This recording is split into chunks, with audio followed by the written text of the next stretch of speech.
ਜਾਂ Paccar max force Cummins ISX Volvo Mercedes Sprinter ਜਿਹੀ ਮੋਟਰ ਹੋਵੇ ਤੇਲ ਹੋਰ ओरिजिनल ਫਿਲਟਰ ਤਾਂ ਚੇਂਜ ਕਰਾਉਣਾ ਹੀ ਆ ਜਾਓ ਫਿਰ quick truck lube truck servicing ਵਾਹ ਭਾਈ ਵਾਹ ਕੋਈ ਅਪਾਇੰਟਮੈਂਟ ਨਹੀਂ ਡਰਾਈਵ ਥਰੂ ਫੈਸਿਲਿਟੀ ਯੂਜ਼ ਕਰੋ ਦੋ ਲੋਕੇਸ਼ਨਸ ਤੁਸੀਂ ਜਾਣਦੇ ਹੀ ਹੋ ਐਗਜ਼ਿਟ 268 ਔਨ ਹਾਈਵੇ 401 ਔਰ exit 5 on QEW quick truck lube ਖੁਸ਼ ਹੋ ਕੇ ਪਰਤੋਗੇ ਮੰਨ ਲਓ 519 622 0660 519 622-0660 QTL because we care. Quick Truck Lube. ਓਏ ਮੇਰੇ ਵੀਰ ਮੈਨੂੰ ਬਸ ਇੱਕ ਗੱਲ ਦੱਸ ਦੇ ਵੀ ਆ ਜਿਹੜੀ ਤੂੰ ਟਰੈਵਲਿੰਗ ਕਰਦਾ ਤੇ ਉਹਦੇ ਤੋਂ ਬਾਅਦ ਫਰੈਸ਼ ਰਹਿਣਾ ਇਹਦਾ ਰਾਜ਼ ਕੀ ਹੈ ਇਹਦਾ ਰਾਜ਼ ਹੈ Arlington fuel stop 1801 pioneer street highway exit 208 ਤੇ ਜਿੱਥੇ ਤੁਹਾਨੂੰ ਫ੍ਰੀ ਕਾਫੀ free fax service free truck parking ਰੋਟੀ ਠੇਕਾ ਲਾਂਡਰੀ ਸ਼ਾਵਰ ਤੇ ਟਰੱਕਾਂ ਦਾ ਹੋਰ ਵੀ ਸਾਮਾਨ ਆਸਾਨੀ ਨਾਲ ਮਿਲੇਗਾ ਹੁਣੇ ਕਾਲ ਕਰੋ 360 652 6066 ਯਾਨੀ 3606526066 ਇਹ ਦੋ ਲੋਕੇਸ਼ਨਾਂ ਤੋਂ ਸੇਵਾਵਾਂ ਪ੍ਰਦਾਨ ਕਰਦੇ ਨੇ second location Lost Hill travel centre 14814 Elm street Lost Hills phone number 661 797 2354 ਓ ਯਾਰ ਕੀ ਸੁਪਨੇ ਦੇਖੇ ਸੀ ਕੈਨੇਡਾ ਆਉਣ ਤੋਂ ਪਹਿਲਾਂ ਉਹ ਸੁਪਨੇ ਪੂਰੇ ਕਰਨੇ ਆ ਤਾਂ ਡ੍ਰੀਮ ਲਾਈਨਰ ਐਕਸਪ੍ਰੈਸ ਵਾਲਿਆਂ ਨੂੰ ਕਾਲ ਕਰ जी हाँ Dreamliner express company Calgary Alberta Canada जिन्हां नूं साफ सुथरे रिकॉर्ड ते 2 साला तजर्बे वाले ड्राइवर्स दी लोड़ है इन्हां कोल कैलगरी अल्बर्टा तो कैलिफोर्निया ते एरिज़ोना दे सिद्धे रन इन्हां कोल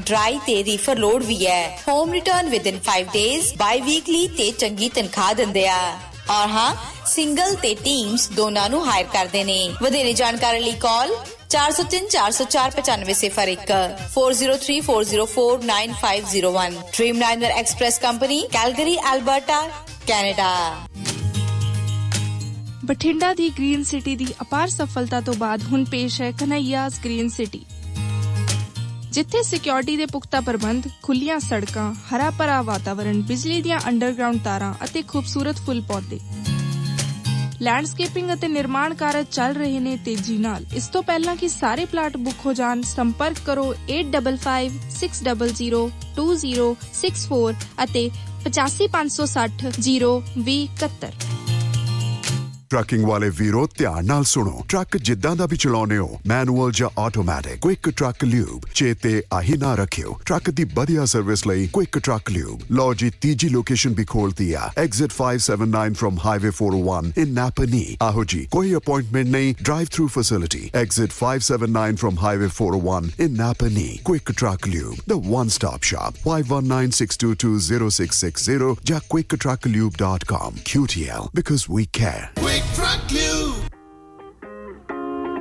JB Truck Repair, Yuba City, Certified Cummins, Detroit Freightliner, Western Star, Volvo, Caterpillar ਅਤੇ Series 60 engines, International ਅਤੇ Automatic Transmissions, 5 ਸਾਲ ਦਾ Freightline dealership ਦਾ experience, ਇਹ engine, truck, trailer, AC, electrical, DPF, DEF repair ਕਰਦੇ ਹਨ, Transmission, rear end, brakes, oil change ਕਰ ਦਿੰਦੇ ਹਨ, Certified 90-day DOT inspection ਅਤੇ Certified Annual Federal DOT inspection ਕਰਦੇ ਹਨ 100 ਮਾਈਲ ਦੇ ਰੇਡੀਅਸ ਵਿੱਚ ਰੋਡ ਅਸਿਸਟੈਂਸ 24/7 ਨਵੇਂ ਕਸਟਮਰਸ ਲਈ 10% ਡਿਸਕਾਊਂਟ ਹਫਤੇ ਦੇ 7 ਦਿਨ ਸਵੇਰੇ 7 ਤੋਂ ਸ਼ਾਮੀ 7 ਵਜੇ ਤੱਕ ਖੁੱਲੇ ਰਹਿੰਦੇ ਹਨ ਹੋਰ ਜਾਣਕਾਰੀ ਲਈ ਕਾਲ ਜਗਰੂਪ ਬੋਇਲ 916-696-0634 ਜਾਂ ਜਗਰਾਜ ਬਲ 530-339-15 address 3894 rail road avenue Yuba city ਇੱਥੇ ਹੁਣ ਟਰੱਕਾਂ ਦੇ ਯੂਜ਼ਡ ਤੇ ਬ੍ਰਾਂਡ ਨਿਊ ਟਾਇਰ ਵੀ ਮਿਲਦੇ ਹਨ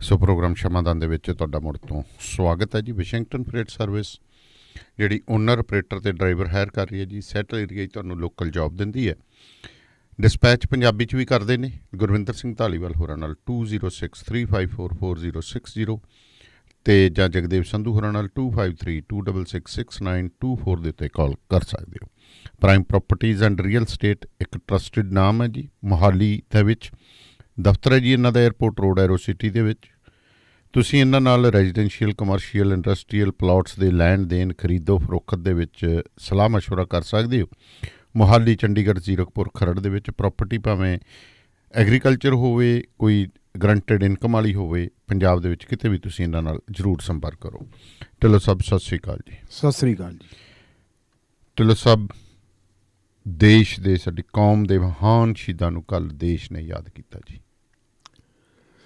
ਬਿਲਕੁਲ ਜੀ, 90 ਸਾਲ ਪਹਿਲਾਂ ਜੀ 23 ਮਾਰਚ 1931 ਨੂੰ ਸ਼ਹੀਦ ਆਜ਼ਮ ਸਰਦਾਰ ਭਗਤ ਸਿੰਘ ਜੀ, ਉਹਨਾਂ ਦੇ ਦੋ ਬੜੇ ਨਿੱਘੇ ਮਿੱਤਰ ਤੇ ਸਾਥੀ ਜਿਨ੍ਹਾਂ ਦੇ ਨਾਲ ਉਹਨਾਂ ਦਾ ਵਿਚਾਰਧਾਰਕ ਰਿਸ਼ਤਾ ਸੀ ਜੀ, ਔਰ ਇਹ ਵਿਚਾਰਧਾਰਕ ਰਿਸ਼ਤਾ ਜਿਹੜਾ ਹੈ ਆਪਾਂ ਕਹਿ ਸਕਦੇ ਹਾਂ ਜਿਸਮਾਨੀ ਰਿਸ਼ਤੇ ਨਾਲੋਂ ਜੀ ਕਿਤੇ ਵੱਧ ਸੀ, ਖੂਨ ਦੇ ਰਿਸ਼ਤੇ ਨਾਲੋਂ ਕਿਤੇ ਵੱਧ ਸੀ, ਕਿਉਂਕਿ ਉਹਨਾਂ ਨੇ ਦੇਸ਼ ਨੂੰ ਆਜ਼ਾਦ ਕਰਾਉਣ ਦਾ ਬੀੜਾ ਚੁੱਕਿਆ ਸੀ ਜੀ।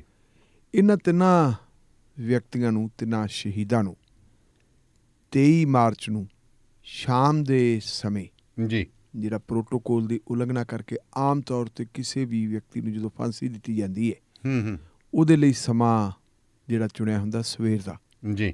ਇਹਨਾਂ ਦਾ ਵੀ ਫਿਕਸ ਤਾਂ ਸਵੇਰ ਦਾ ਸਮਾਂ ਕੀਤਾ ਸੀ, ਲੇਕਿਨ ਸ਼ਾਮ ਨੂੰ ਫਾਂਸੀ ਇਸ ਕਰਕੇ ਦਿੱਤੀ ਗਈ ਕਿਉਂਕਿ ਵਿਰੋਧ ਬਹੁਤ ਵੱਡਾ ਸੀ ਔਰ ਹਜ਼ਾਰਾਂ ਲੋਕ ਜਿਹੜੇ ਹੈ ਲਾਹੌਰ ਦੀ ਜੇਲ੍ਹ ਦੇ ਸਾਹਮਣੇ ਸੀ। ਉੱਥੋਂ ਉਹਨਾਂ ਦੀਆਂ ਡੈੱਡ ਬੋਡੀਜ਼ ਨੂੰ ਜੇਲ੍ਹ ਦੀ ਕੰਧ ਭੰਨ ਕੇ ਤੋੜ ਕੇ ਪਿਛਾਂਹ ਦੀ ਕੱਢਿਆ ਜੀ ਤੇ ਸਤਲੁਜ ਦੇ ਕਿਨਾਰੇ ਤੇ ਆ ਕੇ ਹੁਸੈਨੀਵਾਲ ਅੱਧ ਜਲੀਆਂ ਕਰਕੇ ਸੁੱਟ ਦਿੱਤਾ ਸੀ।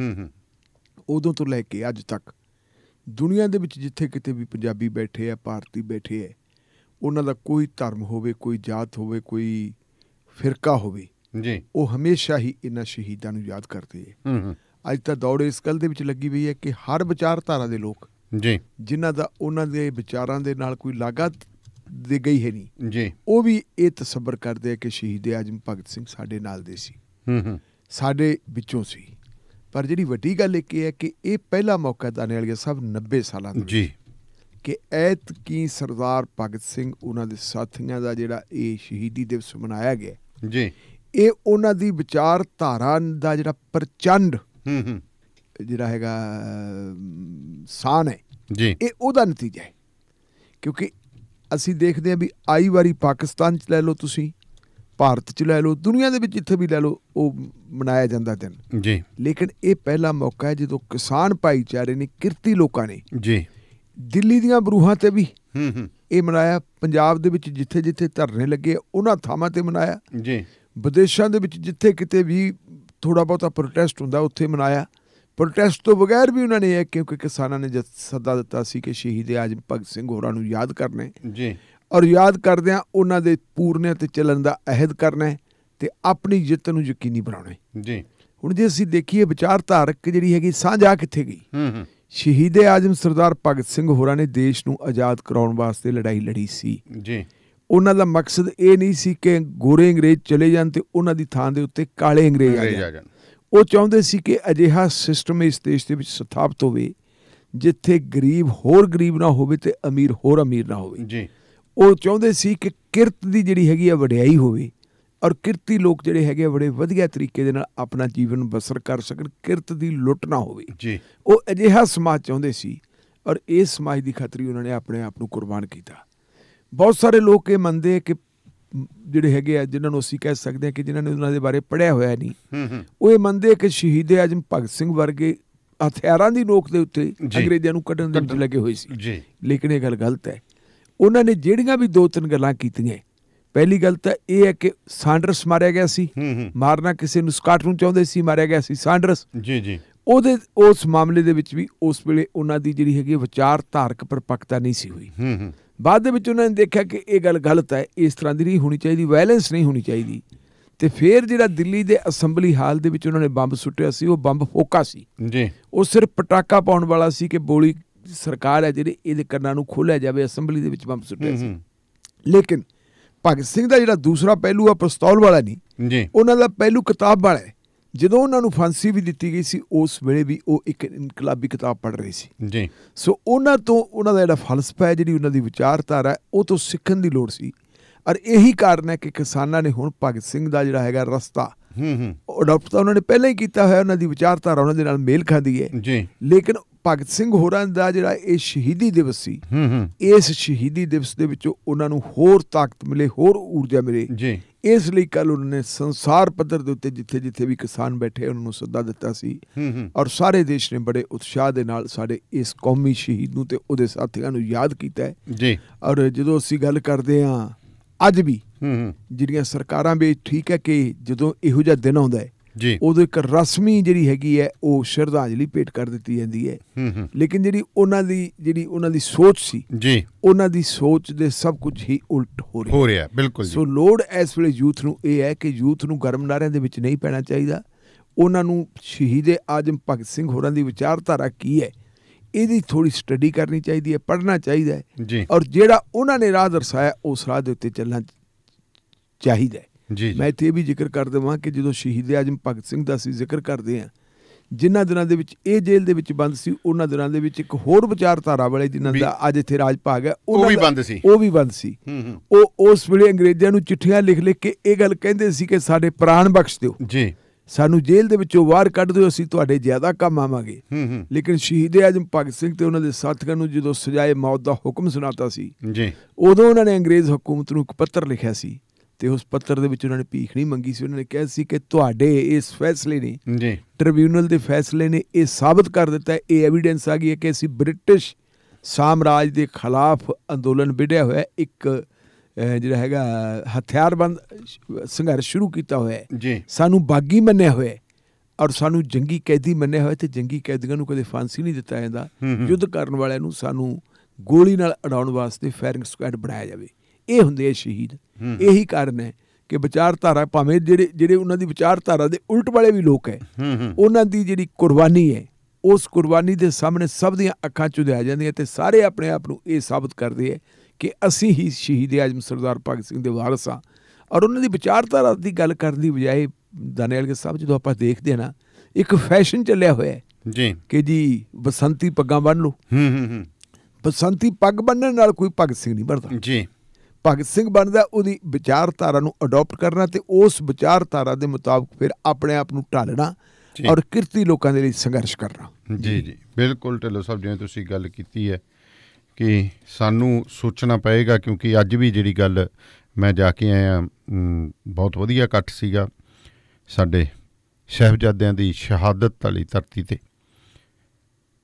ਸਰਹੰਦ ਦੇ ਵਿੱਚ। ਉੱਥੇ ਵੀ ਗੱਲਾਂ ਇਹੀ ਹੋ ਰਹੀਆਂ ਸੀ ਕਿ ਇਹ ਜੇ ਸਾਡੇ ਜਿਹੜੇ ਆਗੂ ਸੀਗੇ ਉਹ ਕਹਿੰਦੇ ਸੀਗੇ ਕਿ ਇਹ ਨਵੀਂ ਆਜ਼ਾਦੀ ਦੀ ਜੰਗ ਹੈ ਅਤੇ ਨਵੀਂ ਵਿਚਾਰਧਾਰਾ। ਉਹ ਕਹਿੰਦੇ ਕਿ ਕਾਮਰੇਡ ਕੌਣ ਨੇ? ਕਹਿੰਦੇ ਕਿਹਨੇ ਕਿਹਾ ਕਾਮਰੇਡ? ਕਹਿੰਦੇ ਦੋ ਸੋਚਾਂ ਹੁੰਦੀਆਂ ਨੇ। ਕਹਿੰਦੇ ਸਾਡੀ ਸੋਚ ਜਿਹੜੀ ਹੈ ਉਹ ਲੋਕ ਪੱਖੀ ਸੋਚ ਹੈ, ਅਸੀਂ ਲੋਕਾਂ ਲਈ ਕੰਮ ਕਰਦੇ ਹਾਂ। ਸਾਨੂੰ ਇੱਕ ਨਵੀਂ ਜਿਹੜੀ ਹੈ ਅਸੀਂ ਆਜ਼ਾਦੀ ਦੀ ਲੜਾਈ ਲੜ ਰਹੇ ਹਾਂ, ਆਰਥਿਕ ਆਜ਼ਾਦੀ ਦੀ ਲੜਾਈ ਲੜੀ। ਬਿਲਕੁਲ ਆਰਥਿਕ ਆਜ਼ਾਦੀ। ਬਿਲਕੁਲ। ਸੋ ਢਿੱਲੋਂ ਸਾਹਿਬ, ਹੁਣ ਪੰਜਾਬ ਦੀ ਦੂਸਰੀ ਗੱਲ ਕਰੀਏ ਤਾਂ ਕਹਿੰਦੇ ਪੰਜਾਬ ਦੇ ਵਿੱਚ ਕੋਈ ਨਵਾਂ ਕਿਸਮ ਦਾ ਕਰੋਨਾ ਲੱਭਿਆ ਜੀ। ਬਿਲਕੁਲ ਜੀ, ਇਹ ਕੱਲ੍ਹ ਇਹਦੇ 'ਤੇ ਬੜੀ ਚਿੰਤਾ ਜ਼ਾਹਰ ਕੀਤੀ ਹੈ ਪੰਜਾਬ ਦੇ ਮੁੱਖ ਮੰਤਰੀ ਨੇ। ਕੱਲ੍ਹ ਪੰਜਾਬ ਦੇ ਮੁੱਖ ਮੰਤਰੀ ਨਾਲ ਉਹਨਾਂ ਦੇ ਜਿਹੜੇ ਮੈਡੀਕਲ ਐਡਵਾਈਜ਼ਰ ਹੈ ਜੀ ਡਾਕਟਰ ਕੇ ਤਲਵਾੜ, ਉਹਨਾਂ ਨੇ ਮੁਲਾਕਾਤ ਕੀਤੀ ਅਤੇ ਡਾਕਟਰ ਕੇ ਤਲਵਾੜ ਨੇ ਜਿਹੜੀ ਉਹਨੂੰ ਇਨਫੋਰਮੇਸ਼ਨ ਪ੍ਰੋਵਾਈਡ ਕੀਤੀ ਹੈ, ਉਸ ਇਨਫੋਰਮੇਸ਼ਨ ਮੁਤਾਬਕ ਪਿਛਲੇ ਸਮੇਂ ਦੇ ਵਿੱਚ ਇਹਨਾਂ ਦਿਨਾਂ ਦੇ ਵਿੱਚ ਹੀ 401 ਨਮੂਨੇ ਆ ਜਿਹੜੇ ਉਹਨਾਂ ਨੂੰ ਐਨਾਲਾਈਜ਼ ਕੀਤਾ ਹੈ ਜੀ। ਇਹਨਾਂ 401 ਨਮੂਨਿਆਂ ਦੇ ਵਿੱਚੋਂ 80% ਨਹੀਂ 81% ਜੀ 81% ਜਿਹੜੇ ਨਮੂਨੇ ਹੈ ਉਹਨਾਂ ਨਮੂਨਿਆਂ ਦੇ ਵਿੱਚ ਯੂਨਾਈਟਿਡ ਕਿੰਗਡਮ ਦਾ ਭਾਵ ਇੰਗਲੈਂਡ ਦਾ ਜਿਹੜਾ ਕਰੋਨਾ ਦਾ ਵਾਇਰਸ ਹੈ ਉਹ ਵਾਇਰਸ ਉਹਨਾਂ 'ਚ ਪਾਇਆ ਗਿਆ ਜੀ। ਔਰ ਇਹ ਵਾਇਰਸ ਬੜਾ ਖਤਰਨਾਕ ਹੈ। ਆਮ ਤੌਰ 'ਤੇ ਪਹਿਲਾਂ ਇਹ ਮੰਨਿਆ ਜਾਂਦਾ ਸੀ ਕਿ ਕਰੋਨਾ ਬਜ਼ੁਰਗਾਂ ਨੂੰ ਅਤੇ ਬੱਚਿਆਂ ਨੂੰ ਮਾਰ ਕਰਦਾ ਹੈ ਜੀ, ਲੇਕਿਨ ਜਿਹੜਾ ਇਹ ਵਾਇਰਸ ਹੈ ਇਹ ਜਵਾਨੀ ਦੇ ਉੱਤੇ ਵੀ ਅਟੈਕ ਕਰਦਾ ਹੈ ਜੀ। ਸੋ ਇਹ ਬਹੁਤ ਫਿਕਰਮੰਦਗੀ ਵਾਲੀ ਗੱਲ ਹੈ। ਅਤੇ ਕੱਲ੍ਹ ਕੈਪਟਨ ਅਮਰਿੰਦਰ ਸਿੰਘ ਨੇ ਫਿਰ ਦੇਸ਼ ਦੇ ਪ੍ਰਧਾਨ ਮੰਤਰੀ ਨੂੰ ਇਹ ਅਪੀਲ ਕੀਤੀ ਹੈ ਕਿ ਆਮ ਤੌਰ 'ਤੇ ਜਿਹੜੇ ਇਸ ਵੇਲੇ ਕਰੋਨਾ ਦੀ ਜਿਹੜੀ ਵੈਕਸੀਨੇਸ਼ਨ ਦਿੱਤੀ ਜਾ ਰਹੀ ਹੈ ਜੀ, ਉਹ ਹੈ ਵੀ ਫਰੰਟ ਵਾਲੇ ਜਿਹੜੇ ਹੈਗੇ ਵਰਕਰ ਉਹਨਾਂ ਨੂੰ ਦਿੱਤੀ ਜਾਂਦੀ ਹੈ, ਜਿਹਦੇ ਵਿੱਚ ਹੈਲਥ ਵਰਕਰ ਆ ਗਏ, ਜਿਹਦੇ ਵਿੱਚ ਪੁਲਿਸ ਵਾਲੇ ਆ ਗਏ, ਜਾਂ ਜੇ ਜਿਹੜੇ ਸੀਨੀਅਰ ਸਿਟੀਜ਼ਨ ਉਹ ਆ ਗਏ, ਜਿਵੇਂ ਆਪਣੇ ਤੁਹਾਡੇ ਪੱਤਰਕਾਰ ਹੈ ਜਿਹੜੇ ਜੀ ਜੀ ਇਹਨਾਂ ਨੂੰ ਵੀ ਕਰੋਨਾ ਯੋਧੇ ਮੰਨਿਆ ਗਿਆ। ਇਹਨਾਂ ਨੂੰ ਵੀ ਉਸ ਕੈਟੇਗਰੀ ਦੇ ਵਿੱਚ ਲਿਆ ਵਾ। ਪਰ ਕਿਉਂਕਿ ਇਹ ਜਿਹੜਾ ਹੁਣ ਵਾਇਰਸ ਆ ਗਿਆ, ਇਹ ਵਾਇਰਸ ਬੜਾ ਘਾਤਕ ਹੈ ਅਤੇ ਇਸ ਵਾਇਰਸ ਨੇ ਜਵਾਨੀ ਦੇ ਉੱਤੇ ਵੀ ਅਟੈਕ ਕਰਨੇ ਜੀ ਜੀ। ਇਸ ਲਈ ਉਹਨਾਂ ਨੇ ਡਿਮਾਂਡ ਕੀਤੀ ਹੈ ਕਿ ਪੰਜਾਬ ਦੇ ਲਈ ਤੁਸੀਂ ਇੰਨੀ ਖੁੱਲ੍ਹਦਿਲੀ ਦਿਖਾਓ ਕਿ ਪੰਜਾਬ ਦੇ ਵਿੱਚ ਵੱਡੇ ਪੱਧਰ ਦੇ ਉੱਤੇ ਵੈਕਸੀਨ ਭੇਜੋ ਤੁਸੀਂ, ਤਾਂ ਕਿ ਸਾਰੇ ਲੋਕਾਂ ਨੂੰ ਲਾਈ ਜਾ ਸਕੇ ਜੀ। ਅਤੇ ਆਪਾਂ ਇਹ ਜਾਣਦੇ ਹਾਂ ਇਸ ਵੇਲੇ ਜਿਹੜੀ ਹੈਗੀ ਕਿਸੇ ਵੇਲੇ ਪੰਜਾਬ ਦਾ ਹਵਾਲਾ ਦਿੰਦੇ ਹੁੰਦੇ ਸੀ ਪ੍ਰਧਾਨ ਮੰਤਰੀ ਸਾਹਿਬ ਜਦੋਂ ਕਰੋਨਾ ਦੇ ਪ੍ਰਬੰਧਾਂ ਦੀ ਗੱਲ ਕਰਦੇ ਹੁੰਦੇ ਸੀ ਕਿ ਪੰਜਾਬ ਨੇ ਬਹੁਤ ਵਧੀਆ ਜਿਹੜਾ ਹੈਗਾ ਇਸ ਮਹਾਮਾਰੀ ਨੂੰ ਕੰਟਰੋਲ ਕਰਨ ਵਾਸਤੇ ਇੰਤਜ਼ਾਮਾਤ ਕੀਤੇ ਜੀ। ਸਭ ਤੋਂ ਪਹਿਲਾਂ ਕਰਫਿਊ ਇੱਥੇ ਲੱਗਿਆ, ਸਭ ਤੋਂ ਪਹਿਲਾਂ ਲਾਕਡਾਊਨ ਇੱਥੇ ਲੱਗਿਆ, ਇਹ ਸਾਰੀਆਂ ਚੀਜ਼ਾਂ ਸੀ ਆਪ ਦੇ ਉੱਤੇ। ਪਰ ਹੁਣ ਤੁਸੀਂ ਦੇਖੋ ਕਿ ਇਸ ਵੇਲੇ ਕਿਉਂਕਿ ਸਾਡੇ ਚੋਂ ਜ਼ਿਆਦਾਤਰ ਲੋਕ ਜਿਹੜੇ ਹੈਗੇ ਪੰਜਾਬ ਦੇ ਲੋਕ ਹੈ ਜਿਨ੍ਹਾਂ ਦਾ ਬਾਹਰ ਵਿਦੇਸ਼ਾਂ ਦੇ ਵਿੱਚ ਆਉਣਾ ਜਾਣਾ ਜੀ ਜੀ, ਆਉਂਦੇ ਜਾਂਦੇ ਪਤਾ ਨਹੀਂ ਵਾਇਰਸ ਕਿੱਥੋਂ ਆ ਕੇ ਤੇ ਕਿਵੇਂ, ਕਿਉਂਕਿ ਫੈਲਦਾ ਤਾਂ ਹੈ ਹੀ ਹੈ, 1 ਤੋਂ 10 ਨੂੰ ਹੁੰਦਾ ਹੈ। ਇਹਦਾ ਕਰਕੇ ਸਾਡੇ 'ਚ ਇਹ ਦੁਬਾਰਾ ਫੇਰ ਬਿਮਾਰੀ ਜਿਹੜੀ ਫੈਲ ਗਈ ਹੈ। ਔਰ ਜਿਹੜੇ 2-3 ਸੂਬੇ ਹੈ ਬਹੁਤ ਬੁਰੀ ਤਰ੍ਹਾਂ ਪ੍ਰਭਾਵਿਤ, ਉਹਨਾਂ ਦੇ ਵਿੱਚ ਅਸੀਂ ਵੀ ਇੱਕ ਹਾਂ। ਖੈਰ ਖੁਸ਼ੀ ਦੀ ਗੱਲ ਇਹ ਹੈ ਕਿ ਕੈਪਟਨ ਅਮਰਿੰਦਰ ਸਿੰਘ ਦੀ ਸਟੇਟਮੈਂਟ ਤੋਂ ਬਾਅਦ ਪ੍ਰਕਾਸ਼ ਜਾਵੜੇਕਰ ਜਿਹੜੇ ਕੇਂਦਰੀ ਵਜ਼ੀਰ ਹੈ ਉਹਨਾਂ ਦਾ ਬਿਆਨ ਵੀ ਇਹ ਆ ਗਿਆ ਕਿ ਅਗਲੇ ਦਿਨਾਂ ਦੇ ਵਿੱਚ 45 ਸਾਲ ਦੀ ਉਮਰ ਤੱਕ ਦੇ ਸਾਰੇ ਜਿਹੜੇ ਬਾਲਗ ਹੈ ਉਹਨਾਂ ਬਾਲਗਾਂ ਨੂੰ ਇਹ ਜਿਹੜੀ ਹੈ ਵੈਕਸੀਨੇਸ਼ਨ ਦਿੱਤੀ ਜਾਊਗੀ।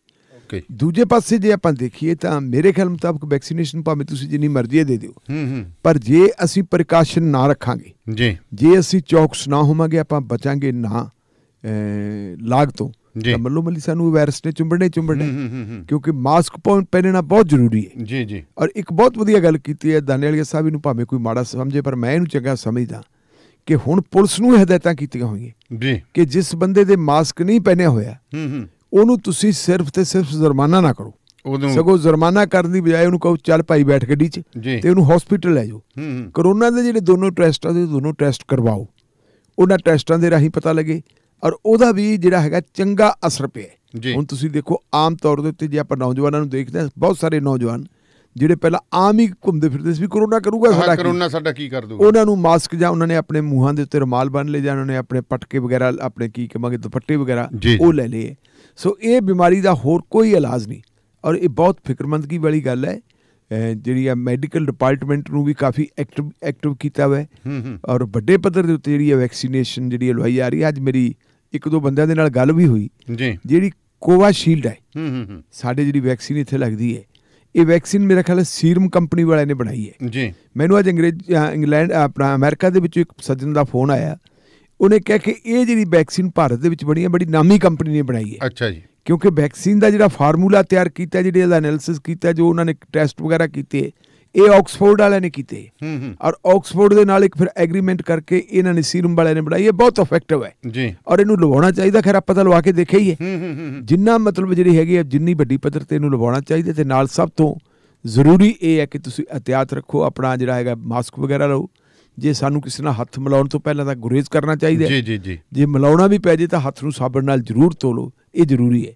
ਸੈਨੀਟਾਈਜ਼ਰ ਆਪਣੇ ਕੋਲ ਹੈ ਜਿਹੜਾ ਰੱਖਣਾ ਜ਼ਰੂਰੀ ਹੈ। ਸੋ ਜਿਸ ਕਿਸਮ ਦਾ ਇਹ ਵਾਇਰਸ ਹੈ ਇਹ ਬੜਾ ਘਾਤਕ ਹੈ, ਇਹ ਤੋਂ ਬਚਣ ਦੇ ਲਈ ਆਪਣਾ ਬਚਾਅ ਆਪਣੇ ਵਿੱਚ ਹੀ ਹੈ ਜੀ ਜੀ। ਸੋ ਬਚਾਓ ਵਿੱਚ ਹੀ ਬਚਾਓ ਜੀ, ਕਹਿੰਦੇ ਸਾਵਧਾਨੀ ਹਟੀ ਦੁਰਘਟਨਾ ਘਟੀ। ਬਿਲਕੁਲ ਜੀ ਬਿਲਕੁਲ ਇਹ ਚੀਜ਼ਾਂ ਨੇ।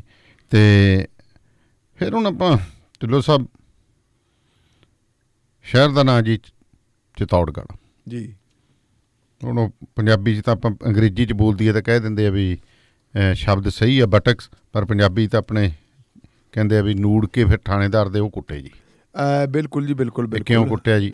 ਇਹ ਚਿਤੌੜਗੜ੍ਹ ਦੇ ਵਿੱਚ ਜੀ ਇੱਕ ਥਾਣਾ ਹੈ ਚੰਦੇਰੀਆ ਜੀ। ਚੰਦੇਰੀਆ ਥਾਣੇ ਦਾ ਇੱਕ ਪਿੰਡ ਦਾ ਘਟਨਾਕ੍ਰਮ ਹੈ। ਉੱਥੇ ਇੱਕ ਬਜ਼ੁਰਗ ਦੀ ਮੱਝ ਚੋਰੀ ਹੋ ਗਈ। ਅੱਛਾ ਜੀ। ਤੇ ਬਜ਼ੁਰਗ ਦੀ ਜਦੋਂ ਮੱਝ ਚੋਰੀ ਹੋ ਗਈ, ਬਜ਼ੁਰਗ ਥਾਣੇ ਗਿਆ ਤੇ ਉਹਨੇ ਜਾ ਕੇ ਇੱਕ ਐਪਲੀਕੇਸ਼ਨ ਦਿੱਤੀ, ਸ਼ਿਕਾਇਤ ਕਰਤੀ ਕਿ ਮੇਰੀ ਮੱਝ ਚੋਰੀ ਹੋ ਗਈ। ਤੇ ਨਾਲ SHO ਨੇ ਇਮੀਡੀਏਟ ਇੱਕ ASI ਹੈ ਜਿਹੜਾ ਸ਼ਾਮ ਲਾਲੂ ਦੀ ਡਿਊਟੀ ਲਾਤੀ ਕਿ ਭਾਈ ਤੂੰ ਇਹਦੀ ਤਫਤੀਸ਼ ਕਰ, ਜੋ ਬਾਬਾ ਜੀ ਕਹਿੰਦੇ ਉਵੇਂ ਗੱਲ ਕਰ। ਬਜ਼ੁਰਗ ਨੂੰ ਪੁੱਛਿਆ ਤੈਨੂੰ ਸ਼ੱਕ ਕਿਸੇ ਤੇ? ਬਜ਼ੁਰਗ ਕਹਿੰਦਾ ਮੈਨੂੰ ਸ਼ੱਕ ਹੈਗਾ, ਮੇਰਾ ਇੱਕ ਮੁੰਡਾ ਜਿਹੜਾ ਹੈਗਾ ਉਹ ਘਰ ਛੱਡ ਕੇ ਚਲਾ ਗਿਆ, ਛੋਟਾ ਮੁੰਡਾ ਮੇਰਾ, ਔਰ ਉਹ ਕਿਸੇ ਹੋਰ ਔਰਤ ਦੇ ਨਾਲ ਰਹਿ ਰਿਹਾ। ਅੱਛਾ ਜੀ। ਰਹਿੰਦਾ ਵੀ ਕਿਸੇ ਹੋਰ ਪਿੰਡ ਦੇ ਵਿੱਚ ਹੈ। ਸੰਭਾਵਨਾ ਇਹ ਹੈ ਕਿ ਮੱਝ ਉਹ ਖੋਲ ਕੇ ਲੈ ਗਿਆ। ਤੁਸੀਂ ਉਹਦੀ ਪੁੱਛ ਪੜਤਾਲ ਕਰ ਲਓ। ਤੇ ਥਾਣੇਦਾਰ ਸਾਹਿਬ ਨੇ ਜੀ ਆਪਦਾ ਵਾਹਨ ਚੱਕਿਆ ਤੇ ਉਸ ਪਿੰਡ ਪਹੁੰਚ ਗਏ। ਅੱਛਾ ਜੀ। ਉਸ ਪਿੰਡ ਦੇ ਵਿੱਚ ਹੋਇਆ ਕੀ ਕਿ ਉਹ ਮੁੰਡਾ ਆਪ ਘਰ ਨਹੀਂ ਸੀ, ਜਿਹੜੀ ਬੀਬੀ ਦੇ ਨਾਲ ਰਹਿੰਦਾ ਸੀ ਉਹ ਘਰੇ ਸੀ। ਉਹਨੂੰ ਥਾਣੇਦਾਰ ਨੇ ਕੀਤੀ ਹਬਦਬ, ਉਹ ਵਿਚਾਰੀ ਹੱਥ ਬੰਨ ਖਲੋਤੀ ਜੀ ਸਾਡਾ ਖਹਿੜਾ ਛੱਡੋ ਜੀ। ਕਹਿੰਦਾ ਵੀ ਫਿਰ ਰੁਪਈਆ 5000 ਦਾ ਪ੍ਰਬੰਧ ਕਰ, 5000 ਰੁਪਈਆ ਤੈਨੂੰ ਰਿਸ਼ਵਤ ਦੇਣੀ ਪਊ। ਉਹ ਕਹਿੰਦੀ ਜੀ ਮੇਰੇ ਕੋਲੇ 5000 ਰੁਪਈਆ ਹੈ ਨਹੀਂ। ਕਹਿੰਦਾ ਕੱਲ ਤੱਕ ਸੋਚ ਲਾ ਜੀ। ਕੱਲ ਤੱਕ ਸੋਚ ਲਾ 5000 ਰੁਪਏ ਦਾ ਪ੍ਰਬੰਧ ਕਰ ਜਾਂ ਫਿਰ ਹੋਰ ਪ੍ਰਬੰਧ। ਅੱਛਾ, ਨਹੀਂ ਤਾਂ ਹੋਰ ਫਿਰ ਦੂਜੂ ਹੋਰ ਤੇ ਹਾਂ ਦੂਜੂ ਹੋਰ ਤੇ ਉਹਨੇ ਕਿਹਾ ਜੀ ਚਲੋ ਕੋਈ ਗੱਲ ਨਹੀਂ। ਮੇਰੇ ਖਿਆਲ ਮੁਤਾਬਕ ਮੈਂ ਜਿਹੜੀ ਕਹਾਣੀ ਪੜ੍ਹੀ ਆ ਉਸ ਕਹਾਣੀ ਤੋਂ ਇਹ ਲੱਗਦਾ ਕਿ ਫਿਰ ਸਾਰਾ ਕੁਝ ਉਹਨੇ ਪਲਾਨ ਹੀ ਕਰ ਲਿਆ। ਉਹਨੇ ਜਿਹੜਾ ਹੈਗਾ ਆਪਣੇ ਪਰਿਵਾਰਕ ਮੈਂਬਰਾਂ ਨੂੰ ਦੱਸਿਆ ਕਿ ਥਾਣੇਦਾਰ ਦੀ ਨਿਗਾਹ ਜਿਹੜੀ ਹੈਗੀ ਹੈ ਉਹ ਬੇਈਮਾਨ ਹੈ ਜੀ, ਔਰ ਉਹਦੀ ਨਿਗਾਹ ਜਿਹੜੀ ਹੈਗੀ ਹੈ ਤਫਤੀਸ਼ ਤੇ ਨਹੀਂ, ਉਹਦੀ ਨਿਗਾਹ ਮੇਰੇ ਜਿਸਮ ਤੇ ਵੱਧ ਹੈ।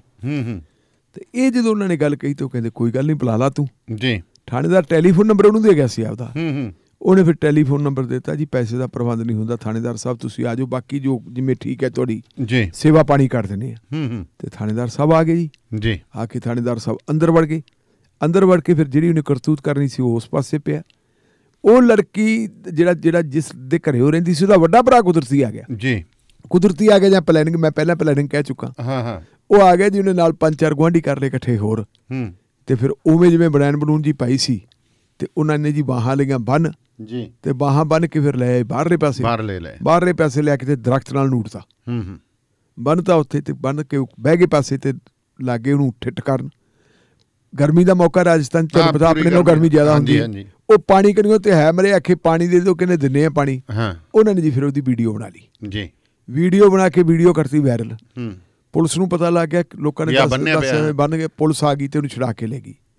ਪਹਿਲੀ ਜਿਹੜੀ ਹੈਗੀ ਪੁਲਿਸ ਦੀ ਪ੍ਰਤੀਕਿਰਿਆ ਜਾਂ ਪ੍ਰਤੀਕਰਮ ਉਹਨਾਂ ਦਾ ਇਹ ਸੀ ਕਿ ਇਹ ਬੰਦਾ ਸਰਕਾਰੀ ਡਿਊਟੀ ਤੇ ਗਿਆ ਸੀ, ਸਰਕਾਰੀ ਡਿਊਟੀ ਨਿਭਾਉਂਦਾ ਸੀ। ਕਿੰਨੀ ਸ਼ਾਨਦਾਰ ਡਿਊਟੀ ਨਿਭਾ ਰਿਹਾ ਸੀ, ਬਹੁਤ ਵਧੀਆ ਨਿਭਾਈ ਜਾਂਦਾ, ਵਧੀਆ ਡਿਊਟੀ ਨਿਭਾਉਂਦਾ ਸੀ। ਡਿਊਟੀ 'ਚ ਵਿਘਨ ਪਾਤਾ। ਇੱਕ ਸਰਕਾਰੀ ਕਰਮਚਾਰੀ ਨੂੰ ਡਿਟੇਨ ਕੀਤਾ, ਉਹਨੂੰ ਰੋਕਿਆ, ਉਹਨੂੰ ਬੰਨਿਆ ਤੇ ਡਿਊਟੀ 'ਚ ਪਾਇਆ ਵਿਘਨ। ਕਹਿੰਦੇ ਜੀ ਅਸੀਂ ਤਾਂ ਉਹਨਾਂ ਦੇ ਖਿਲਾਫ ਪਰਚਾ ਦਰਜ ਕਰਤਾ। ਪੱਤਰਕਾਰਾਂ ਨੇ ਕਿਉਂਕਿ ਵੀਡੀਓ ਵੇਖ ਲਈ ਸੀ ਜੀ, ਤੇ ਫਿਰ ਪੱਤਰਕਾਰਾਂ ਨੇ ਦੱਸਤਾ ਕਿ ਅਸਲ ਦੇ ਵਿੱਚ ਜਿਹੜੀ ਇਹਨੇ ਡਿਊਟੀ ਕੀਤੀ ਹੈ ਉਹ ਡਿਊਟੀ ਦਾ ਅਸੀਂ ਵੀਡੀਓ ਸਾਡੇ ਕੋਲੇ ਪਈ ਹੈ ਤੇ ਉਹ ਵੀਡੀਓ ਵੇਖ ਲਓ ਤੁਸੀਂ। ਅਫਸਰ ਨੇ ਵੀਡੀਓ ਦੇਖ ਲਈ। ਫਿਰ ਅਫਸਰ ਨੇ ਦੇਖਿਆ ਕਿ ਇਹ ਤਾਂ ਹੁਣ ਰਫੜ ਪਊਗਾ, ਪੱਤਰਕਾਰਾਂ ਦੇ ਕੋਲੇ ਆ ਗਿਆ ਮਾਮਲਾ। ਫਿਰ ਉਹਨਾਂ ਨੂੰ ਕਹਿੰਦਾ ਵੀ ਚਲੋ ਬੁਲਾਓ ਤੁਸੀਂ ਪੀੜਤ ਪਰਿਵਾਰ ਨੂੰ। ਤੇ ਪੀੜਤ ਪਰਿਵਾਰ ਨੂੰ ਬੁਲਾਇਆ ਗਿਆ। ਫਿਰ ਉਹਨਾਂ ਦਾ ਬਿਆਨ ਲਿਖਿਆ ਗਿਆ। ਬਿਆਨ ਲਿਖਣ ਤੋਂ ਬਾਅਦ ਫਿਰ ਜਿਹੜਾ ਉਹਦੇ ਤੇ ਕੇਸ ਬਣਦਾ ਸੀ ਉਹ ਕੇਸ ਬਣਾਇਆ ਗਿਆ, ਉਹਨੂੰ ਸਸਪੈਂਡ ਕੀਤਾ ਗਿਆ, ਲਾਈਨ ਹਾਜ਼ਰ ਕੀਤਾ ਗਿਆ। ਇਹ 13 ਮਾਰਚ ਦੀ ਘਟਨਾ। ਹੁਣੇ ਖਬਰ ਸਾਡੇ ਕੋਲੇ ਪੰਜਾਬ ਦੇ ਵਿੱਚ ਆਈ ਹੈ ਤੇ ਫਿਰ ਉਹਨੂੰ ਜਿਹੜਾ ਹੈਗਾ ਜੀ ਭੇਜਤਾ ਜੇਲ੍ਹ। ਇਹ ਸਥਿਤੀ ਹੈ। ਹੁਣ ਤੁਸੀਂ ਇਹ ਦੇਖੋ। ਚਲੋ ਸਾਹਿਬ, ਵੈਸੇ ਮੈਂ ਤੁਹਾਡੇ ਨਾਲ ਗੱਲ ਕਰਦਾ, ਇੱਕ ਪਿੱਛੇ ਜੇ ਇੱਕ ਵੀਡੀਓ ਬੜੀ ਵਾਇਰਲ ਹੋਈ ਸੀ, ਇੱਕ ਮੁੰਡੇ ਨੇ 2 ਦਿਨਾਂ ਬਾਅਦ ਹੀ ਆਪਦੀ ਸ਼ਾਦੀ ਤੋਂ ਬਾਅਦ ਸੁਸਾਈਡ ਕਰ ਲਈ ਸੀ ਜੀ। ਉਹ ਨਾਂ ਲੈ ਰਿਹਾ ਸੀ ਪੁਲਿਸ ਵਾਲਿਆਂ ਦੇ ਜੀ, ਤੇ ਪੁਲਿਸ ਵਾਲਿਆਂ ਦੇ ਨਾਂ ਤੋਂ ਬਾਅਦ ਉਸਨੇ ਕਹਿ ਰਹੇ ਵੀ ਆਹ ਬੰਦੇ ਨੇ ਆ ਕੇ ਮੈਨੂੰ ਜਲੀਲ ਕੀਤਾ, ਮੈਨੂੰ ਕੁੱਟਿਆ, ਨਾਲੇ ਸਾਡੇ ਪੈਸੇ ਲੈ ਗਏ, ਨਾਲੇ ਆਹ ਕਰਦਾ। ਤੇ ਜਨਾਨੀ ਦਾ ਤਾਂ ਚਲੋ ਨਾਂ ਲਾ ਹੀ ਰਿਹਾ ਜੀ, ਤੋਂ ਦੁਖੀ ਸੀ ਵੀ ਜੇ ਇਹਨੇ ਕਰਨਾ ਸੀ ਤਾਂ ਪਹਿਲਾਂ ਕਰ ਲੈਂਦੀ, ਵਿਆਹ ਤੋਂ ਮਗਰੋਂ ਕਿਉਂ ਕੀਤਾ ਮੇਰੇ ਨਾਲ। ਹਾਂਜੀ। ਉਹਦੇ ਵਿੱਚ ਮੈਂ ਉੱਥੋਂ ਦੇ ਇੱਕ ਪੁਲਿਸ ਅਧਿਕਾਰੀ ਦਾ ਬਿਆਨ ਸੁਣ ਰਿਹਾ ਸੀ ਜੀ। ਉਹ ਕਹਿੰਦਾ ਜੀ ਊਂ ਤਾਂ ਦੇਖੋ ਜੇ ਕਿਸੇ ਦਾ ਨਾਂ ਹੈ ਸੁਸਾਈਡ 'ਚ ਬੰਦਾ ਬੋਲ ਜੇ ਉਹਦੀਆਂ ਬਾਹਾਂ ਬੰਨ੍ਹ ਲੈਂਦੇ ਆ। ਉਹ ਕਹਿੰਦੇ ਹੁਣ ਤਫਤੀਸ਼ ਕਰਾਂਗੇ ਪੁਲਿਸ ਵਾਲੇ ਵਿੱਚ ਹੈਗੇ ਕਿਵੇਂ ਆ ਗਏ ਵਿੱਚ। ਦੇਖੋ ਪੁਲਿਸ ਵਾਲੇ ਜਦੋਂ ਆਪਦਾ ਆ ਜਾਏ ਉਦੋਂ ਤਾਂ ਉਹਦੀ ਬਦਲ ਜਾਂਦੇ ਆ। ਨਹੀਂ, ਇਹ ਤਾਂ ਇਹ ਦੇਖੋ ਇਹਦੇ 'ਚ ਕੀ ਗੱਲ ਹੈ। ਤੁਸੀਂ ਕਦੇ ਵੀ ਦੇਖੋ ਤੁਹਾਡੇ ਨਾਲ ਮਿਸਬਿਹੇਵ ਕਰਤਾ ਪੁਲਿਸ ਨੇ ਜੀ, ਤੁਸੀਂ ਪੁਲਿਸ ਦੇ ਕਪਤਾਨ ਕੋਲੇ ਚਲੇ ਜਾਓ, ਸ਼ਿਕਾਇਤ ਕਰ ਦਿਓ, ਤੁਹਾਨੂੰ ਜਾਣਦਾ ਚੰਗੀ ਤਰ੍ਹਾਂ। ਲੇਕਿਨ ਉੱਥੇ ਵੀ ਉਹਦਾ ਰਵੱਈਆ ਇਸ ਗੱਲ ਦਾ ਹੋਊਗਾ ਜੇ ਤਾਂ ਤੁਹਾਡਾ ਮਤਲਬ ਤੁਸੀਂ ਉਹ ਬਾਹਲਾ ਹੀ ਗਲਤ ਹੈ। ਫਿਰ ਤਾਂ ਕਹਿੰਦਾ ਦਾਨੇ ਵਾਲੀਆ ਸਾਹਿਬ ਛੱਡੋ ਪਰੇ, ਤੁਸੀਂ ਮੌਜ 'ਚ ਬੰਦੇ ਹੋ, ਕੀ ਇਹ ਗਰੀਬ ਬੰਦੇ ਨਾਲ ਲੜਦੇ ਹੋ। ਇਹ ਤਾਂ ਸਾਲਿਆ ਇਹਨਾਂ ਨੂੰ ਤਾਂ ਅਕਲ ਹੀ ਨਹੀਂ ਹੁੰਦੀ, ਇਹਨਾਂ ਨੂੰ ਫਲਾਣਾ ਨਹੀਂ ਹੁੰਦੀ, ਗਾਲਾਂ ਕੱਢ ਦਿੰਦੇ। ਉਹਨੂੰ ਡਿਫੈਂਡ ਕਰਨਾ, ਉਹਨੂੰ ਬਚਾਉਣ ਦਾ ਯਤਨ ਕਰਨਾ। ਜੇ ਤੁਹਾਡੀ ਉਹਦੇ ਨਾਲ ਕੋਈ ਹੈ ਨਹੀਂ ਤੇ ਫਿਰ ਉਹਨੂੰ ਉਲਟਾ ਕਹਿਣਾ ਵੀ ਤੂੰ ਇਹਨੂੰ ਪੁੱਠਾ ਬੋਲਿਆ ਸੀ। ਆਮ ਤੌਰ ਦੇ ਉੱਤੇ ਆਪਾਂ ਦੇਖਦੇ ਹਾਂ ਕਿ ਜਦੋਂ ਕਈ ਵਾਰੀ ਪੁਲਿਸ ਵਾਲੇ ਨਾਕਿਆਂ ਤੇ ਖੜੇ ਹੁੰਦੇ, ਸਾਰੇ ਪੁਲਿਸ ਵਾਲਿਆਂ ਨੂੰ ਮੈਂ ਗੱਲ ਕਰਦਾ, ਬਹੁਤ ਵਧੀਆ ਪੁਲਿਸ ਵਾਲੇ, ਪਰ ਜਿਹੜੀਆਂ ਕੁਛ ਮਤਲਬ ਜਿਹੜੀਆਂ ਹੈਗੀਆਂ ਕਾਲੀਆਂ ਭੇਡਾਂ ਉਹ ਸਾਰੇ ਮਹਿਕਮੇ ਨੂੰ ਬਦਨਾਮ ਕਰਦੇ ਆ। ਅਕਸਰ ਆਪਾਂ ਦੇਖਦੇ ਹਾਂ ਕਿ ਕਈ ਵਾਰੀ ਨਿਗਾਹ ਕਿਸੇ ਪਾਸੇ ਹੋਰ ਹੁੰਦੀ ਹੈ ਤੇ ਉਹ ਜਦੋਂ ਕਿਸੇ ਲੈਣ ਦੇਣ ਵਾਲੇ ਪਾਸੇ ਨਿਗਾਹ ਹੁੰਦੀ ਹੈ, ਕੋਈ ਬੰਦਾ ਆ ਗਿਆ ਤੇ ਫਿਰ ਤੂੰ ਐਂ ਕਿਉਂ ਕਰਦਾ। ਮੇਰੇ ਨਾਲ ਗੱਲ ਹੋਈ, ਮੈਂ ਤੁਹਾਨੂੰ ਦੱਸਦਾ ਮੇਰੇ ਨਾਲ ਕੱਲ੍ਹ ਕੀ ਹੋਈ। ਆਪਣੀ ਆ ਸੜਕ ਦੇ ਉੱਤੇ ਪੈ ਰਹੀ ਹੈ ਪ੍ਰੀਮਿਕਸ ਦੁਆਰਾ, ਹਾਂਜੀ, ਹਾਂ, ਜਿੱਥੇ ਕਿਤੇ ਉਹ ਗੋਲਡ ਸਟਾਰ ਹੋਟਲ ਹੈ, ਉੱਥੋਂ ਮੈਂ ਗੋਲਡ ਸਟਾਰ ਵਾਲੇ ਪਾਸਿਓਂ ਆ ਰਿਹਾ, ਮੇਰੇ ਮੂਹਰੇ ਇੱਕ ਬੱਸ ਲੱਗੀ ਹੈ, ਮੈਂ ਆ ਰਿਹਾ ਰੌਂਗ ਸਾਈਡ ਤੇ, ਕਿਉਂਕਿ ਉਰਲੇ ਪਾਸੇ ਪੈ ਰਹੀ ਸੀ, ਲੁੱਕ ਪੈ ਰਹੀ ਸੀ, ਉਹਨਾਂ ਨੇ ਉਧਰ ਦੀ ਕੱਢਿਆ ਹੋਇਆ ਸੀ ਟ੍ਰੈਫਿਕ। ਮੇਰੇ ਮੂਹਰੇ ਬੱਸ ਆ, ਮੈਂ ਬੱਸ ਤੇ ਮਗਰ ਲਾਈਏ ਨਾ। ਬੱਸ ਜਦੋਂ ਆ ਗਈ ਜਿੱਥੇ ਉਹ ਜਿਹੜੀ ਆਪਣਾ ਹੈਗਾ ਲਾਲ ਬੱਤੀਆਂ ਵਾਲਾ ਚੌਕ ਹੈ, ਉੱਥੇ ਬੱਸ ਆ ਗਈ ਤੇ ਉਧਰ ਪੈ ਚੁੱਕੀ ਸੀਗੀ ਲੁੱਕ, ਤੇ ਉਹਨੇ ਨਾਲ ਦੀ ਨਾਲ ਹੀ ਜਿਹੜੀ ਡਰਾਈਵਰ ਨੇ ਉਧਰ ਕੱਟਤੀ। ਉਹ ਡਰਾਈਵਰ ਨੇ ਬੱਸ ਕੱਟਤੀ, ਮੈਂ ਕਾਰ ਕੱਟਤੀ, ਮਗਰ ਹੀ ਕੱਟਣੀ ਸੀ, ਮੈਂ ਕਾਰ ਕੱਟਤੀ। ਤੇ ਇੱਕ ਮਤਲਬ ਜਿਹੜਾ ਹੈਗਾ ਫਿਰ ਹੋਮਗਾਰਡ ਸਾਹਿਬ, ਨੀਲੀ ਉਹਦੇ ਪੱਗ ਬੰਨੀ ਵੀ, ਤੇ ਉਹਨੇ ਜੀ ਉੱਥੇ ਇੱਕ ਪਈ ਸੀਗੀ ਉਹ ਰੱਸੀ ਜੀ, ਤੇ ਉਹ ਰੱਸੀ ਜੀ ਐਂ ਚੱਕ ਲਈ, ਬੱਸ ਟਪਾਤੀ ਤੇ ਮੇਰੇ ਵੇਲੇ ਰੱਸੀ ਖਿੱਚ ਲਈ। ਉਹ ਗੱਡੀ ਅੱਧੀ ਅੰਦਰ ਹੋ ਗਈ ਤੇ ਅੱਧੀ ਬਾਹਰ। ਤੇ ਵਾਪਸ ਮੈਂ ਕਿਹਾ ਭਲਿਆ ਮਾਨਸਾ ਜਦੋਂ ਗੱਡੀ ਅੱਧੀ ਮੇਰੀ ਚਲੀ ਗਈ ਸੀ ਤੇ ਤੂੰ ਚੱਕੀ ਕਿਉਂ? ਉਹ ਮੈਂ ਕਹਿੰਦਾ ਤੈਨੂੰ ਵਾਪਸ। ਮੈਂ ਗੱਡੀ ਕਰ ਲਈ ਬੰਦ। ਮੈਂ ਕਿਹਾ ਹਾਂ ਵੀ ਦੱਸ ਕੀ ਹੈ? ਸ਼ਾਇਦ ਉਹ ਮੈਨੂੰ ਨਹੀਂ ਸੀ ਜਾਣਦਾ, ਇਹਨੇ 'ਚ ਥਾਣੇਦਾਰ ਜਾਣਦਾ ਸੀ। ਉਹ ਛੱਡੋ ਜੀ ਤੁਸੀਂ ਕਾਹਨੂੰ ਲੜਦੇ ਹੋ ਕਾਹਨੂੰ? ਮੈਂ ਕਿਹਾ ਮੈਂ ਲੜਨ ਵਾਲੀ ਗੱਲ ਹੀ ਕਰਦਾ। ਮੈਂ ਇਹਨੂੰ ਕਿਹਾ ਇਹਨੇ ਵਿਚਾਲੇ ਜੋ ਜਾਂ ਤਾਂ ਪਹਿਲਾਂ ਹੀ ਲਾਈ ਹੁੰਦੀ ਨਾ, ਇਹਨੇ ਜਾਂ ਤਾਂ ਰੱਸੀ ਪਹਿਲਾਂ ਹੀ ਲਾਈ ਹੁੰਦੀ ਨਾ, ਬੱਸ ਸਟਾਪ ਦੀ ਨਾ ਮਾਹਿਆ ਕਰਾਉਂਦਾ ਨਾ, ਜਦੋਂ ਮੇਰੀ ਗੱਡੀ ਅੱਧੀ ਉਧਰੋਂ ਤੇ ਅੱਧੀ ਉਧਰੋਂ, ਇਹਨੇ ਉਦੋਂ ਚੱਕਤੀ।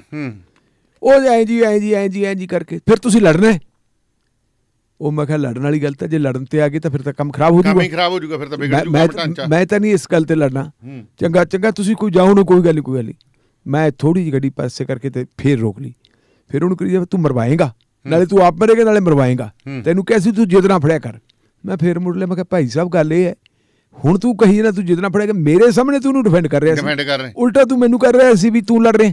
ਇਹ ਤੈਨੂੰ ਪਤਾ ਲੱਗ ਗਿਆ ਕਿ ਬੰਦਾ ਗਿਲਟੀ ਹੈ। ਇਹ ਸਾਡੀ ਜਿਹੜੀ ਹੈ ਨਾ ਫਿਤਰਤ ਹੈ ਸਾਰਿਆਂ ਦੀ। ਬਹੁਤ ਘੱਟ ਬੰਦੇ ਹੁੰਦੇ ਜੇ ਤੁਹਾਡਾ ਬੱਚਾ ਕੋਈ ਗਲਤੀ ਕਰ ਲਵੇ ਤੁਸੀਂ ਆਪਾਂ ਉਸ ਬੱਚੇ ਨੂੰ ਡਿਫੈਂਡ ਕਰਨ ਦਾ ਯਤਨ ਕਰਦੇ, ਲੇਕਿਨ ਬਹੁਤ ਘੱਟ ਬੰਦੇ ਹੁੰਦੇ ਆ ਜਿਹੜੇ ਸਹੀ ਗੱਲ ਕਰਦੇ ਆ। ਜੇ ਬੱਚੇ ਦੀ ਗਲਤੀ ਹੈ ਤਾਂ ਬੱਚੇ ਨੂੰ ਤਾੜਦੇ ਹਾਂਜੀ ਵੀ ਇਸ ਤਰ੍ਹਾਂ ਨਹੀਂ ਹੋਣਾ ਚਾਹੀਦਾ। ਮਹਿਕਮਾ ਪੁਲਿਸ ਦੇ ਵਿੱਚ ਤਾਂ ਇਹ ਖਾਸ ਕਰਕੇ ਹੈ। ਹੁਣ ਜਦੋਂ ਰਿਟਾਇਰ ਹੋ ਜਾਂਦੇ ਉਹੀ ਬੰਦੇ ਜਿਨ੍ਹਾਂ ਬੰਦਿਆਂ ਨੇ ਇਹੋ ਜਿਹੇ ਬੰਦਿਆਂ ਨੂੰ ਡਿਫੈਂਡ ਕਰਦੇ ਹੁੰਦੇ, ਫਿਰ ਬਾਅਦ ਚ ਮੰਨਦੇ ਵੀ ਵੀ ਸਾਥੋਂ ਗਲਤ ਹੋ ਗਿਆ, ਗਲਤੀਆਂ ਹੋਈਆਂ। ਜੀ ਤੇ ਢਿੱਲੋਂ ਸਾਹਿਬ ਲੱਗਦਾ ਵੀ ਪੈਟਰੋਲ ਦੀ ਕੋਈ ਡੀਜ਼ਲ ਪੈਟਰੋਲ ਦੀ ਗੱਲ ਬਣੂਗੀ ਭਾਰਤ ਦੇ ਵਿੱਚ? ਦੇਖੋ ਥੋੜੀ ਜਿਹੀ ਤਾਂ ਬਣੀ ਹੈ।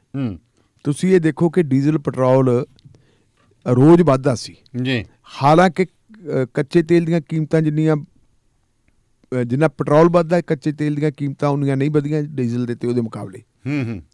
ਲੇਕਿਨ ਸਾਡੇ ਦੇਸ਼ ਦੇ ਵਿੱਚ ਵੱਧਦਾ ਰਿਹਾ ਜੀ। ਆਮ ਤੌਰ ਦੇ ਉੱਤੇ ਆਪਾਂ ਦੇਖਦੇ ਹਾਂ ਕਿ ਜਦੋਂ ਤੇਲ ਵਧਾਉਂਦੇ ਆ ਵਧਾ ਦਿੰਦੇ ਆ, ਜਦੋਂ ਕੱਚਾ ਤੇਲ ਜਿਹੜਾ ਹੈਗਾ ਡਾਊਨ ਹੋ ਜਾਂਦਾ ਤੇ ਕਦੇ ਘਟਾਇਆ ਨਹੀਂ ਜੀ।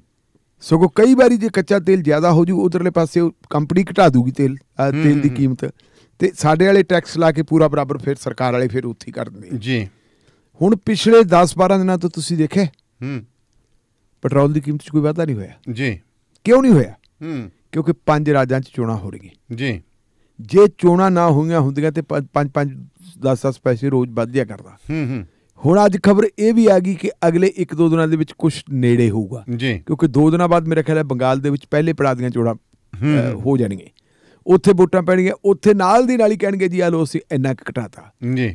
ਇਹਦੇ ਤੇ ਰੌਲਾ ਬਹੁਤ ਪੈ ਰਿਹਾ ਦੇਸ਼ ਦੇ ਵਿੱਚ ਵੀ। ਜਦੋਂ ਤੁਸੀਂ ਇਹ ਦੇਖੋ ਕਰੋਨਾ ਵੇਲੇ ਹਾਲਤ ਇਹ ਸੀ ਕਿ ਜਿਹੜੇ ਤੇਲ ਉਤਪਾਦਕ ਦੇਸ਼ ਆ ਕੱਚਾ ਤੇਲ ਦੇਣ ਵਾਲੇ, ਉਹ ਕਹਿੰਦੇ ਸੀ ਯਾਰ ਚੱਕ ਕੇ ਲੈ ਜਾਓ, ਸਾਥੋਂ ਸੰਭਾਲਿਆ ਨਹੀਂ ਜਾਂਦਾ, ਭਾਵੇਂ ਕੁਛ ਸਾਨੂੰ ਨਾ ਦਿਓ ਜੀ। ਉਸ ਵੇਲੇ ਵੀ ਸਾਡੇ ਤੇਲ ਦੀਆਂ ਕੀਮਤਾਂ ਡਾਊਨ ਨਹੀਂ ਸੀ ਕੀਤੀਆਂ। ਕਿਉਂ ਨਹੀਂ ਕੀਤੀਆਂ? ਕਾਰਨ ਇਹਦਾ ਇਹ ਹੈ ਕਿ ਕੇਂਦਰ ਤਾਂ ਉੱਤੇ ਸੈਂਟਰਲ ਐਕਸਾਈਜ਼ ਲਾ ਦਿੰਦਾ ਜੀ। ਸਾਡੇ ਇੱਥੇ ਫਿਰ ਕਦੇ ਕੋਈ ਸੈਸ ਆ ਗਿਆ, ਕਦੇ ਕੋਈ ਸੈਸ ਆ ਗਿਆ, ਕਦੇ ਕੋਈ ਸੈਸ ਆ ਗਿਆ। ਵੈਸੇ ਜਦੋਂ GST ਲੱਗਿਆ ਉਦੋਂ ਵੀ ਇਸ ਗੱਲ ਦੇ ਉੱਤੇ ਬਹਿਸ ਹੋਈ ਸੀ ਕਿ ਡੀਜ਼ਲ ਨੂੰ ਤੇ ਪੈਟਰੋਲ ਨੂੰ ਜੀ ਜਿਹੜਾ ਹੈਗਾ ਤੁਸੀਂ GST ਦੇ ਤਹਿਤ ਲੈ ਆਓ।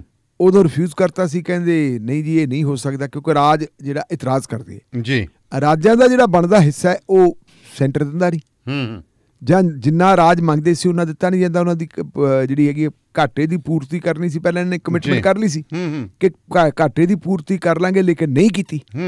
ਜਦੋਂ ਘਾਟੇ ਦੀ ਪੂਰਤੀ ਨਹੀਂ ਕੀਤੀ ਤੇ ਹੁਣ ਰਾਜਾਂ ਦਾ ਜਿਹੜਾ ਬਣਦਾ ਹਿੱਸਾ ਉਹ ਵੀ ਨਹੀਂ ਦਿੱਤਾ ਜਾ ਰਿਹਾ। ਇਸ ਕਰਕੇ ਰਾਜ ਕਹਿੰਦੇ ਅਸੀਂ ਵੀ ਆਪਣਾ ਕੰਮ ਧੰਦਾ ਚਲਾਉਣਾ ਭਾਈ, ਕਾਹਦੇ ਨਾਲ ਚਲਾਈਏ ਜੀ, ਅਸੀਂ ਵੀ ਡੀਜ਼ਲ ਪੈਟਰੋਲ ਦੇ ਉੱਤੇ ਜਿਹੜੇ ਹੈਗੇ ਸੈਸ ਲਾਵਾਂਗੇ, ਟੈਕਸ ਲਾਵਾਂਗੇ, ਉਹ ਲਾਈ ਜਾਂਦੇ। ਕੱਲ ਫਿਰ ਇਹ ਮਾਮਲਾ ਜਿਹੜਾ ਹੈਗਾ ਪਾਰਲੀਮੈਂਟ ਦੇ ਵਿੱਚ ਉੱਠਿਆ ਕਿ ਜੀ ਇਹ ਡੀਜ਼ਲ ਪੈਟਰੋਲ ਜੇ ਤੁਸੀਂ ਸਾਰੀਆਂ ਚੀਜ਼ਾਂ ਦੇ ਉੱਤੇ ਦੂਜੀਆਂ ਦੇ ਉੱਤੇ ਕਰ ਦਿੱਤਾ ਹੈ, ਇਹਦੇ ਤੇ ਸਾਰੀਆਂ ਲਾਤੀਆਂ, ਇਹਨੂੰ ਕਿਉਂ ਰੱਖਿਆ ਹੋਇਆ ਹੈ GST, ਇਹਦੇ ਤੇ ਲਾ ਦਿਓ। ਨਿਰਮਲਾ ਸੀਤਾਰਮਨ ਨੇ ਫਿਰ ਕੱਲ ਕਿਹਾ ਪਾਰਲੀਮੈਂਟ ਦੇ ਵਿੱਚ ਕਿ ਅਸੀਂ ਅਗਲੀ ਜਿਹੜੀ GST ਦੀ ਮੀਟਿੰਗ ਹੈ ਉਹਦੇ 'ਚ ਵਿਚਾਰ ਕਰਨ ਵਾਸਤੇ ਸਰਕਾਰ ਤਿਆਰ ਹੈ ਕਿ ਇਹਨੂੰ GST ਦੇ ਮਤਹਿਤ ਲਿਆਂਦਾ ਜਾਵੇ ਜੀ, ਉਹਦੇ ਅੰਡਰ ਕੀਤਾ ਜਾਵੇ। ਇਹ ਹੁਣ ਨਿਰਭਰ ਇਸ ਗੱਲ ਤੇ ਹੈ ਕਿ ਰਾਜ ਮੰਨਦੇ ਆ ਕਿ ਨਹੀਂ ਮੰਨਦੇ, ਔਰ ਨਾਲ ਰਾਜਾਂ ਨੂੰ ਮਨਵਾਉਣ ਵਾਸਤੇ ਸੈਂਟਰ ਨੂੰ ਫਿਰ ਇਹ ਵੀ ਚਾਹੀਦਾ ਕਿ ਜਿਹੜਾ ਉਹਨਾਂ ਦਾ ਹਿੱਸਾ ਬਣਦਾ ਉਹਨਾਂ ਦਾ ਹਿੱਸਾ ਦੇਣ ਜੀ। ਸਗੋਂ ਉਹਨਾਂ ਨੂੰ ਜਿਹੜੀ ਉਹਨਾਂ ਨੂੰ ਘਾਟਾ ਪੈਣਾ ਭਰਪਾਈ ਹੋਣੀ ਉਹ ਦੇਵੇ। ਪਰ ਅਸੀਂ ਇਸ ਵੇਲੇ ਦੇਖਦੇ ਹਾਂ ਕਿ ਰਾਜਾਂ ਦੇ ਤਾਂ ਅਧਿਕਾਰਾਂ ਦੇ ਉੱਤੇ ਡਾਕੇ ਮਾਰੇ ਜਾ ਰਹੇ। ਜੇ ਆਹ 3 ਕਾਨੂੰਨਾਂ ਦੀ ਆਪਾਂ ਗੱਲ ਕਰ ਲਈਏ ਤਾਂ 3 ਕਾਨੂੰਨ ਵੀ ਤਾਂ ਰਾਜਾਂ ਤੇ ਡਾਕਾ ਮਾਰੇ ਗਏ ਜੀ। ਇਹ ਤੋਂ ਪਹਿਲਾਂ ਜੇ ਅਸੀਂ ਗੱਲ ਦੇਖੀਏ ਜੋ ਕੁਛ ਕਸ਼ਮੀਰ ਦੇ ਵਿੱਚ ਹੋਇਆ, ਕਸ਼ਮੀਰ ਦਾ ਤਾਂ ਉਹਨਾਂ ਦਾ ਰਾਜ ਦਾ ਸਟੇਟ ਸੀ ਕੋਲਿਆ, ਔਰ ਹੁਣ ਆਹ ਦਿੱਲੀ ਦੇ ਵਿੱਚ ਕੀ ਹੋਈ ਜਾਂਦਾ ਜੀ। ਦਿੱਲੀ ਦੇ ਵਿੱਚ ਦਿੱਲੀ ਦੀ ਸਰਕਾਰ ਹੈ ਜਿਹੜੀ ਚੁਣੀ ਹੋਈ ਸਰਕਾਰ ਹੈ, ਉਹ ਸਰਕਾਰ ਦੇ ਕੋਲੇ ਨਾਮ ਮਾਤਰ ਸ਼ਕਤੀਆਂ। ਉਹ ਕਹਿੰਦੇ ਨਾਮ ਮਾਤਰ ਸ਼ਕਤੀਆਂ ਵੀ ਨਹੀਂ ਉਹਨਾਂ ਦੇ ਕੋਲੇ ਰਹਿਣ, ਉਹਨਾਂ ਵੀ ਨਾਮ ਮਾਤਰ ਵੀ ਤੁਹਾਨੂੰ ਉਹ ਨਹੀਂ ਰਹਿਣ ਦੇਣੀਆਂ। ਉੱਥੇ ਲੈਫਟੀਨੈਂਟ ਗਵਰਨਰ ਸਰਕਾਰ ਹੈ, ਜੇ ਲੈਫਟੀਨੈਂਟ ਗਵਰਨਰ ਸਰਕਾਰ ਹੈ ਤਾਂ ਫਿਰ ਲੈਫਟੀਨੈਂਟ ਗਵਰਨਰ ਬਿਊਰੋਕ੍ਰੇਸੀ ਤੋਂ ਕੰਮ ਲਈ ਜਾਊਗਾ ਤੇ ਕੰਮ ਬਣਾਇਆ ਕਿਉਂ ਸੀ ਫਿਰ? ਪਹਿਲਾਂ ਵੀ ਤਾਂ ਚੱਲੀ ਜਾਂਦਾ ਸੀ। ਵਿਧਾਨ ਸਭਾ ਤੋਂ ਕੀ ਕਰਵਾਉਣਾ ਫਿਰ? ਵਿਧਾਨ ਸਭਾ ਵੀ ਭੰਗ ਕਰ ਦਿਓ। ਹਾਂ, ਲੇਕਿਨ ਇਹ ਵੀ ਕੇਂਦਰ ਸਰਕਾਰ ਸਾਰਾ ਕੁਝ ਸੈਂਟਰਲਾਈਜ਼ ਕਰ ਰਹੀ ਹੈ। ਸੈਂਟਰਲਾਈਜ਼ ਕਰਕੇ ਜਿਨ੍ਹਾਂ ਸੂਬਿਆਂ ਦੇ ਵਿੱਚ ਸਰਕਾਰਾਂ ਕੇਂਦਰ ਦੇ ਮੁਤਾਬਕ ਨਹੀਂ ਚੱਲਦੀਆਂ ਉਹਨਾਂ ਨੂੰ ਸਜ਼ਾ ਦਿੱਤੀ ਜਾਂਦੀ ਹੈ। ਆਪਣੇ ਨਾਲ ਤਾਂ ਕਿੰਨੀ ਭੈੜੀ ਹੋਈ ਜਾਂਦੀ ਹੈ। ਆ ਹੁਣ ਤੁਸੀਂ ਆਹੀ ਦੇਖ ਲਓ ਕਿ ਕਣਕ ਚੱਕਣੀ ਹੈ ਜੀ, FCI ਨੂੰ ਹਦਾਇਤਾਂ ਕਰਤੀਆਂ ਕਿ ਜੀ ਪੇਮੈਂਟ ਸਿੱਧੀ ਕਰੋ। ਆੜਤੀਆਂ ਨੇ ਕੰਮ ਛੱਡ ਦੇਣਾ ਤੇ ਕਣਕਾਂ ਸਾਡੀਆਂ ਰੋਲਣਗੀਆਂ ਜੀ। ਇਸ ਵੇਲੇ ਚੰਡੀਗੜ੍ਹ ਦੇ ਵਿੱਚ ਜਿਹੜਾ ਹੈਗਾ, ਕੱਲ ਵੀ ਤੁਸੀਂ ਦੇਖਿਆ ਹੋਣਾ, ਕੱਲ ਧਰਨਾ ਲਾਇਆ ਸੀ ਉਹਨਾਂ ਨੇ ਕਾਫੀ ਤਕੜਾ। ਆੜਤੀਆਂ ਨੇ ਪ੍ਰੋਟੈਸਟ ਕਰਦੇ ਆ ਰੋਜ਼ ਜੀ ਜੀ। ਸੋ ਇਹ ਮਤਲਬ ਜਿਹੜੀ ਫੈਡਰਲ ਢਾਂਚੇ ਦੇ ਮੁਤਾਬਕ ਰਾਜਾਂ ਦੇ ਹੱਕ ਉਹਨਾਂ ਨੂੰ ਦੇਣ ਦੀ ਬਜਾਏ ਕੇਂਦਰ ਸਰਕਾਰ ਇਹ ਕਹਿੰਦੇ ਵੀ ਜਾਂ ਤਾਂ ਲੱਗੋ ਸਾਡੇ ਥੱਲੇ, ਜੇ ਥੱਲੇ ਨਹੀਂ ਲੱਗਦੇ ਤਾਂ ਫਿਰ ਅਸੀਂ ਸਜ਼ਾ ਦੇਵਾਂਗੇ। ਇਹ ਜੀ ਹਾਲਤ। ਚਲੋ ਤੇ ਪ੍ਰੋਗਰਾਮ ਧੰਨਵਾਦ ਜੀ ਤੁਹਾਡਾ, ਸ਼ੁਕਰੀਆ। ਸੋ ਪ੍ਰੋਗਰਾਮ ਸ਼ਮਾਂ ਤੋਂ ਬਾਅਦ ਦਸਤੂਰ ਇਸੇ ਤਰ੍ਹਾਂ ਜਾਰੀ ਰਹੇਗਾ ਜੀ। ਫਿਲਹਾਲ ਇੱਕ ਬ੍ਰੇਕ ਤੋਂ ਬਾਅਦ ਫਿਰ ਹਾਜ਼ਰ ਹੋਣੇ।